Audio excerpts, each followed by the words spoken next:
तो उमेश कुमार को वोट देंगे। हम पहली बात तो है अगर हरीश रावत जी चुनाव लड़ेंगे तो हरीश रावत जी को वोट देना पसंद करेंगे। दूसरी नंबर पे अगर हलक सिंह रावत आते हैं उन्हें देंगे। अगर हमारी कांग्रेस पार्टी इन दो नेताओं को वो टिकट नहीं देती है तो उमेश कुमार को वोट देंगे। ये भगवानपुर वाला पुल, तुम्हारा बंदरजूड़ में पुल, तुम्हारा लालवाले में पुल, तुम्हारे क्या नाम तेलपुरा में पुल, ये सब तो सुरेंद्र राकेश जी के निर्माण है, लेकिन ममता राकेश जी के निर्माण बताइए ना मुझे। प्रधानमंत्री ग्रामीण योजना जो अटल बिहारी ग्रामीण योजना का नाम बदल के पीएमजीएसवाई रखा है भारतीय जनता पार्टी ने, किसी तरह का कोई भी काम नहीं कर पाए। सरकार जब से भारतीय जनता पार्टी की आई है ये हमारे साथ भेदभाव करने का काम कर रही। कांग्रेस के विधायक जहां भी हैं उनको ये दूसरे नजरिए से देखते हैं। और 2017 में काफ़ी कार्य करिए हमारी विधायक जी ने भगवानपुर क्षेत्र में। तो सिकरोड्डा की राजनीति की हम बात करते हैं कि सिकरोड्डा के अंदर जो युवा है, युवा के दिलों की धड़कन क्या है। और जैसे कि बात करते हैं हम चुनाव के समय पे तो बहुत सारे प्रत्याशी लगातार आ जाते हैं अपना प्रचार करने के लिए, वादे करने के लिए। वादे निभाएगा कौन? नमस्कार, मैं सोनू का जानकारी आज देने वाला हूँ भगवानपुर क्षेत्र के सिकरोड्डा गांव से, क्योंकि सिकरोड्डा सबसे बड़ा गांव माना जाता है भगवानपुर क्षेत्र का। आज विकास की बात करेंगे। इस वक्त यूथ है हमारे साथ में राणा जी। तो राणा जी से थोड़ी सी जानकारी हम लेने वाले हैं, क्योंकि राणा जी किसान प्रवक्ता भी रहे हैं। और आखिर सिकरोड्डा के अंदर क्या क्या चल रहा है, क्या केवल चुनाव के समय पे ही यहाँ पर बातें उठती हैं, मुद्दे उठते हैं, बरसातें होने लगती है। लेकिन आज सर्दी के मौसम में धूप का मौसम बहुत अच्छा था और उसी पे खास जानकारी हम ले रहे हैं राणा जी से। राणा जी बहुत बहुत स्वागत है पहले तो राय न्यूज़ में। जी आपका बहुत बहुत धन्यवाद हमारे गांव में पहुंचने के लिए। बिल्कुल। तो राणा जी क्या चल रहा है, हम बात करें आपके क्षेत्र सिकरोड्डा की। विकास के मुद्दे तो जब से भारतीय जनता पार्टी की सरकार प्रदेश में और हमारे भारत में आई है, जब से विकास तो सारा रुका हुआ ही। हमारे कांग्रेस पार्टी से सांसद हरीश रावत जी के टाइम में हमारे यहाँ पुलों का निर्माण, वो जल संसाधन मंत्री रहे सेंट्रल गवर्नमेंट में, उस टाइम बहुत काम हुआ। और निशंक जी हमारे क्षेत्र में 2 बार सांसद बन के आए। जो पीएमजीएसवाई के काम है वो भी सही तरीके से नहीं किए गए, जिसका मतलब पीएमजीएसवाई प्रधानमंत्री ग्रामीण योजना जो अटल बिहारी ग्रामीण योजना का नाम बदल के पीएमजीएसवाई रखा है भारतीय जनता पार्टी ने, किसी तरह का कोई भी काम नहीं कर पाए। राणा जी छोटी सी जानकारी मैं चाहूँगा कि विधानसभा भगवानपुर की इस वक्त हम बात करें, क्या विधानसभा भगवानपुर में जो विधायक निधि से जो कार्य होते हैं उनसे आप कितना संतुष्ट हैं? विधानसभा में तो देखो अभी 2022 में चुनाव हुआ, 2022 में जो अभी निधि आनी है उसमें कार्य होंगे। और 2017 में काफ़ी कार्य करिए हमारी विधायक जी ने भगवानपुर क्षेत्र में, जैसे कि गांव में कच्चे रास्ते सही कराना, नदियों कर खालों के पास जो है उसके पेचिंग के तटबंध, विधानसभा में उनके बारे में क्वेश्चन उठाया विधायक जी ने, उनका प्रस्ताव कराया। और काफ़ी बारात घर बने क्षेत्र में, काम पुलियाओं का निर्माण हुआ। विधानसभा लेवल पे हम संतुष्ट हैं अपने काम से। एक सरकारी स्कूल की बात हम कर रहे हैं, प्राइमरी स्कूल जो है वो आज भी पानी के अंदर है, बच्चे पानी के अंदर अपना पता नहीं कैसे कैसे जाते जूते उतार के, उस पर क्या कहेंगे? देखिए भाई साहब, आपको बात बता दूं, शिक्षा विभाग की सबसे पहले प्राथमिकता जो है शिक्षा विभाग की है कि जो भी शिक्षा के मंदिर कहलाने वाले हमारे स्कूल जितने भी हैं वो शिक्षा विभाग के अंडर आते हैं। शिक्षा मंत्री हमारी पार्टी का कोई नहीं है, शिक्षा मंत्री भी भारतीय जनता पार्टी के हैं। अगर उसमें विधायक जी ने अगर उसके लिए लेटर ना लगाया हो, उस कार्य के लिए उन्होंने आवाज़ ना उठाई हो, तो उसमें हमारी विधायक जी दोषी है। मगर हमारी विधायक जी ने एक एक कार्य, कहीं अगर पानी की समस्या है वो या स्कूल में कहीं पानी भरने की समस्या है, हर चीज़ से अवगत कराती हैं विधानसभा सत्र के दौरान। मगर भारतीय जनता पार्टी बिल्कुल सुनने के लिए तैयार नहीं। आपने कहा पानी की समस्या, लेकिन मैं कहूँगा पानी की समस्या मोहितपुर गाँव में आप कभी गए हैं भाई साहब? जी गया मैं मोहितपुर। क्या है मोहितपुर की जनता क्या पानी के अंदर नहीं चाहिए? देखिए मोहितपुर एक समतल एरिया है, बिल्कुल प्लेन है और पानी भरने की समस्या है।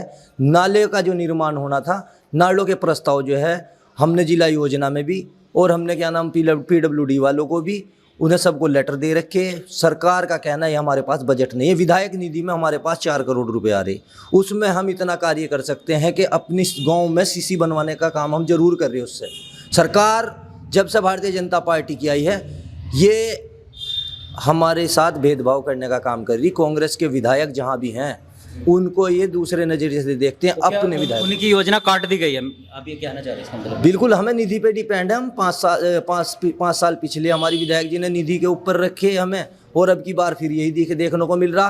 पहले जब कांग्रेस की सरकार थी हमारे यहाँ सुरेंद्र राकेश जी विधायक रहे, या उससे पहले वे बसपा के विधायक रहे, भारतीय जनता पार्टी के टाइम में सेंटर गवर्नमेंट कांग्रेस की थी, सेंटर से इतना पैसा मिलता था कि प्रदेश सरकार हर विधायक को बराबर हिस्सा दे रही थी। भगवानपुर से सिकरोडा आने के लिए सड़क में कितने सारे गड्ढे हैं, आप बता सकते हैं मुझे?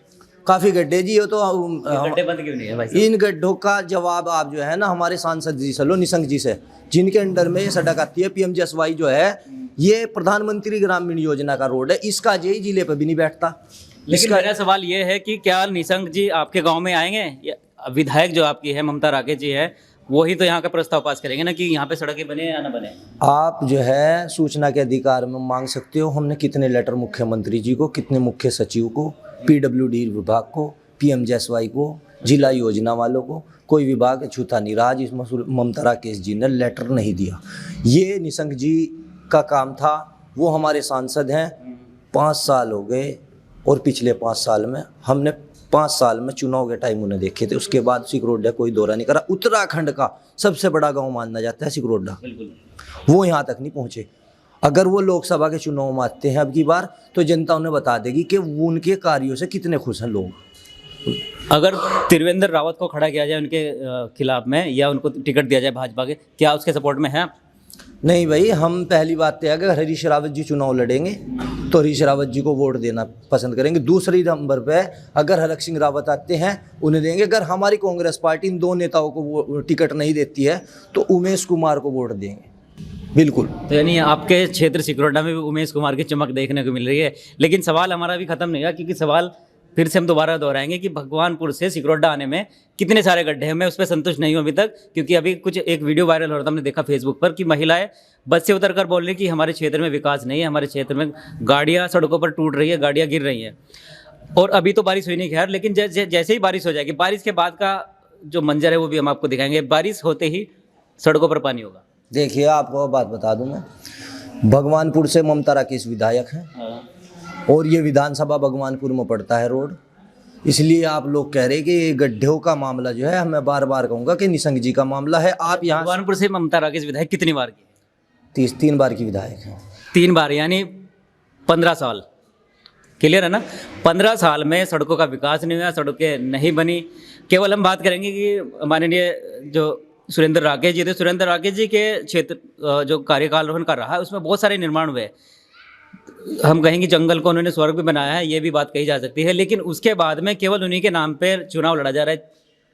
देखिए, ममता राकेश जी उपचुनाव लड़ी थी, उसमें 2.5 साल विधायक रही और 5 साल हमने 2017 में विधायक रही भगवानपुर से। 2017 में विधायक रहते हुए हम इस डबल इंजन की सरकार में विधायक रहे और कार्य जो होने थे, जो पहले PWD हमें विधायकों को काम देता था, जो पहले SCP योजना, MSDP योजना, ये सब योजनाओं से वंचित रही हमारी विधायक जी। और आपको बता दूं, खेड़ी से फतेहपुर जाने वाला रोड इससे भी ज़्यादा खस्ता हालत में है। तेली वाले से गढ़मीरपुर जाने वाला रोड इससे भी ज़्यादा हालत खस्ता उसकी। लक्सर में जाके देखो, खानपुर विधानसभा में देखो आप, अन्य विधानसभा ऐसी हैं जिनमें इससे ज़्यादा गड्ढों वाले रोड है। ये रोड बनाने का काम जो है ये मुख्यमंत्री जी के हाथ में। जब हरीश रावत जी यहाँ CM बने या बहुगुणा जी CM बने, यहाँ एक भी पुल नहीं था उत्तराखंड के अंदर। ये भगवानपुर वाला पुल, तुम्हारा बंदरजूड़ में पुल, तुम्हारा लालवाले में पुल, तुम्हारे क्या नाम तेलपुरा में पुल, ये सब तो सुरेंद्र राकेश जी के निर्माण है। लेकिन ममता राकेश जी के निर्माण बताइए ना मुझे। ममता राकेश जी के निर्माण और सुरेंद्र राकेश जी के निर्माणों में अंतर इसलिए आप देख रहे, सुरेंद्र राकेश जी कैबिनेट मिनिस्टर थे और कांग्रेस पार्टी की सरकार थी जी। हम इस बात को बार बार कह रहे, आज हमारी सरकार होती तो हम अपने लोगों को, अपनी जनता को, अपने क्षेत्र को हर चीज़, कोई भी ऐसा गड्ढे का, कोई पानी भरने का कोई भी समस्या से निराश नहीं होने देते। ये सही जवाब है आपका राणा जी। लेकिन मैं एक बात और कहूँगा कि कांग्रेस की सरकार तो आएगी नहीं और विकास होगा नहीं, सीधी बात है। देखिए, प्रयास है, कांग्रेस की सरकार आएगी। अब भी हमने बहुत प्रयास किया। ये तो जनता का निर्णय था, जनता ने भारतीय जनता पार्टी को दोबारा सत्ता में लाने का काम किया। मगर भारतीय जनता पार्टी की असलियत अब खुलने जा रही है 2024 के चुनाव में और लोकसभा चुनाव में ही भारतीय जनता पार्टी के नेताओं को पता चल जाएगा। विकास करने से और ये जो मुद्दे उठाने से, हिंदू मुस्लिम या अदर कोई भी मुद्दा उठाने से जनता संतुष्ट नहीं होगी। जनता को विकास चाहिए, और विकास जब तक नहीं करेंगे, अब की बार सत्ता में भारतीय जनता पार्टी 2024 में भी नहीं आएगी। बिल्कुल। तो धन्यवाद जुड़ने के लिए हमारे साथ। तो ये थे हमारे साथ में राणा जी ने जानकारी सिकरोटा से दी है, क्योंकि सिकरोटा में इस वक्त हम हैं, और मैं बताऊंगा कि सिकरोटा के जो यूथ है बहुत ही ज़्यादा जागरूक होते हैं और हर एक मुद्दे पर ये बात करने में सक्षम रहते हैं। तो राही न्यूज़ तमाम जानकारी आपको इसी तरह से देता रहेगा। जय हिंद, जय भारत, जय उत्तराखंड।